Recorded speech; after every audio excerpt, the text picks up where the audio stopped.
Hi hello friends, ఈరోజు gulab jam పౌడర్తో cake ఎలా తయారు చేయాలో చూపిస్తాను. నిజంగా అండి, గులాబ్ జామ్ పౌడర్తో కూడా ఇలా కేక్ చేసుకోవచ్చు. టేస్ట్ చాలా బాగుంటుంది.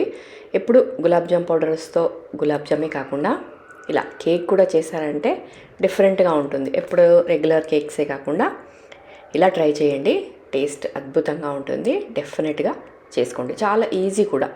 ఇక్కడ నేను చూపించే ఈ కేక్ మీరు కనుక పర్ఫెక్ట్ మెజర్మెంట్తో చేసుకుంటే మీకు కూడా ఇలాగే పర్ఫెక్ట్గా వస్తుంది. సో ఇంకెందుకండి ఆలస్యం, ఎలా తయారు చేయాలో చూసేద్దాం. ఫస్ట్ ఒక బౌల్ తీసుకొని ఇక్కడ 175 గ్రామ్స్ మీకు క్లియర్గా చూపిస్తున్నాను. అలాగే కింద మీకు ఎన్ని గ్రామ్సో కూడా పర్ఫెక్ట్గా మెన్షన్ చేస్తున్నాను, కాబట్టి క్లియర్గా నోట్ చేసుకోండి.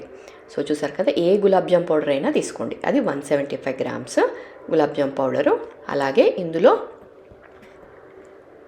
ఇక్కడ నేను సూజీ, మనము దీన్ని నార్మల్ మనకి ఉప్మా రవ్వ అని దొరుకుతుంది కదా, దాన్ని కొంచెం గ్రైండ్ చేసుకోండి. చూసారు కదా, ఇట్లా కొద్దిగా గ్రైండ్ చేసుకొని అది ఒక 100 గ్రామ్స్ సూజీ పౌడర్, 100 గ్రామ్స్. అలాగే ఇందులో పౌడర్ షుగర్ని కూడా మీరు తీసుకొని పౌడర్ చేసుకోండి. అది 150 గ్రామ్స్. సో క్లియర్గా నేను మెన్షన్ చేస్తున్నానండి, మనకి ఎక్కడ మిస్ కాకుండా మీరు పర్ఫెక్ట్ మెజర్మెంట్స్తో కింద రాసి పెట్టుకోండి, లేదంటే వీడియో చూస్తూ అన్నా చేసుకోండి. సో చూసారు కదా, 150 గ్రామ్స్ పౌడర్ షుగర్.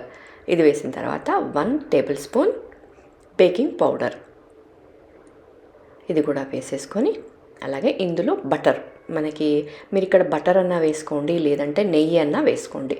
ఇక్కడ నేను మాత్రం బటర్ వేస్తున్నాను. అది కూడా కరగబెట్టి వేసుకోండి.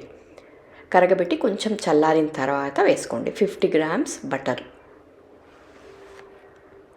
సో ఇది కూడా వేసేసుకొని, ఇంకా ఇప్పుడు అన్నీ వేసేసుకున్నాము. ఇందులో ఇప్పుడు మీరు దీనిలో మనకి 300 గ్రామ్స్ మిల్క్ పడుతుంది. సో కొద్దిగా వేసుకుంటూ కలపండి, ఒకేసారి వేయకండి. పాలు కొంచెం కొంచెంగా వేసుకుంటూ, ఇది 300 గ్రామ్స్ కొద్దిగా వేసుకుంటూ పర్ఫెక్ట్గా మంచిగా కలిపేసుకోండి. ఇవన్నీ మెజర్మెంట్స్ పక్కాగా చూపించానండి, ఎక్కడ ఎక్కువ తక్కువ ఏమీ లేకుండా. నేను ఎలా అయితే ఎన్నెన్ని గ్రామ్స్ ఎంత కావాలో ఇవన్నీ వేసుకున్నారంటే పర్ఫెక్ట్గా వస్తుంది. సో చూసారు కదా, ఇలా కొద్దిగా కలిపిన తర్వాత మిగతా పాలన్నీ కూడా వేసుకొని మంచిగా కలిపేసి, సో ఉండలు లేకుండా మంచిగా కలిపేసుకోండి. నీట్గా స్మూత్ బ్యాటర్ అయ్యే వరకు కలపండి. సో చూసారు కదా, ఇట్లా పర్ఫెక్ట్ ఎంత బాగా కలిసిందో. ఇలా కలిసిన తర్వాత ఇది పక్కకు పెట్టి, మనం కేక్ టిన్, రెగ్యులర్గా మనము కేక్ చేసుకునే టిన్ ఉంటాయి కదా, అది తీసుకొని దాంట్లో కొద్దిగా బటర్ అన్న వేయండి, ఆయిల్ అన్న వేసుకోండి. ఇక్కడ నేను కొద్దిగా ఆయిల్ వేసాను. ఆయిల్ వేసి మంచిగా దాన్ని గ్రీస్ చేసుకోండి.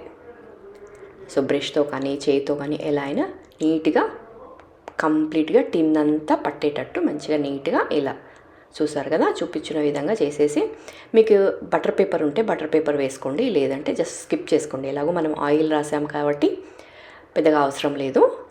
సో ఇలా బటర్ పేపర్ వేసుకొని మనం రెడీ చేసి పెట్టుకున్న మిశ్రమం ఉంటుంది కదా, అది వేసుకోండి. అది నీట్గా వేసి మంచిగా ట్యాప్ చేసి, దీని మీద మీకు ఇష్టం ఉన్న డ్రై ఫ్రూట్స్ వేసుకోండి. అంటే ఒక కిస్మిస్ కాకుండా బాదాము, కాజు, లేకపోతే పంకిన్ సీడ్స్, ఇలా మీకు నచ్చిన డ్రై ఫ్రూట్స్ అన్నీ సన్నగా కట్ చేసుకోండి. అవైతే జస్ట్ పంకిన్ సీడ్స్ అయితే నేను నార్మల్గా వేసేసాను. మీరు కాజు, బాదాం వేస్తున్నట్టయితే కొంచెం సన్నగా కట్ చేసి వేసుకోండి. సో చూసారు కదా, జస్ట్ నేను కొన్ని వేసాను.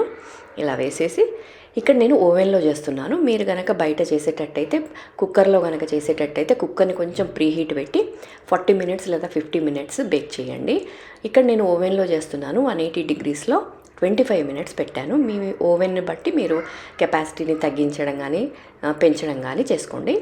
పర్ఫెక్ట్గా మనకి స్పూన్ పెడితే అట్టుకోకుండా వచ్చేంత వరకు చేసుకొని ఇలా కేక్ తయారు చేసుకోండి. సో చూసారు కదా, ఇలా పర్ఫెక్ట్గా వస్తుంది. నేను చూపించిన మెజర్మెంట్స్ అన్నీ పక్కాగా వేసుకున్నారంటే అసలు ఎక్కడ పాడవకుండా వస్తుంది. సో ఇప్పుడు కొంచెం కంప్లీట్గా చల్లారిన తర్వాత డిమోల్డ్ చేసుకోండి. ఇలా కంప్లీట్గా చల్లారిన తర్వాత ఈజీగా వచ్చేస్తుంది మనకి. మనం కింద ఆయిల్ రాసాం కదా, కాబట్టి ఈజీగా ఊడొచ్చేస్తుంది. సో చూసారు కదా, ఇప్పుడు బటర్ పేపర్ తీసేసి కట్ చేసి టేస్ట్ చూడండి ఎంత బాగుంటుందో. డెఫినెట్గా ట్రై చేయండి. మిల్క్ మనకి gulab jam powder cake.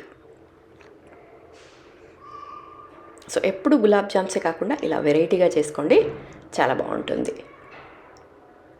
Taste నిజంగా చాలా బాగుంది. చూస్తుంటే మీకు ఇదేదో మైసూర్ పాకులాగా డిఫరెంట్ కలర్స్లో వచ్చింది. చూసారు కదా, పైననేమో బ్రౌన్ కలర్లో, కింద లైట్ కలర్లో అసలు మైసూర్ పాకులాగా అనిపిస్తుంది కదా మీకు.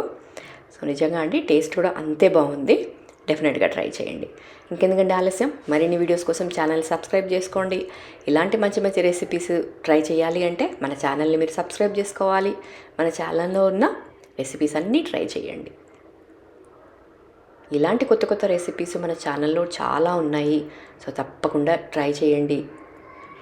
సో ఛానల్ని స్కిప్ చేయకుండా కంటిన్యూగా చూస్తూ ఉండండి. కాబట్టి ఇలాంటి మంచి మంచి వీడియోస్ నేను రెగ్యులర్గా పోస్ట్ చేస్తూనే ఉంటాను.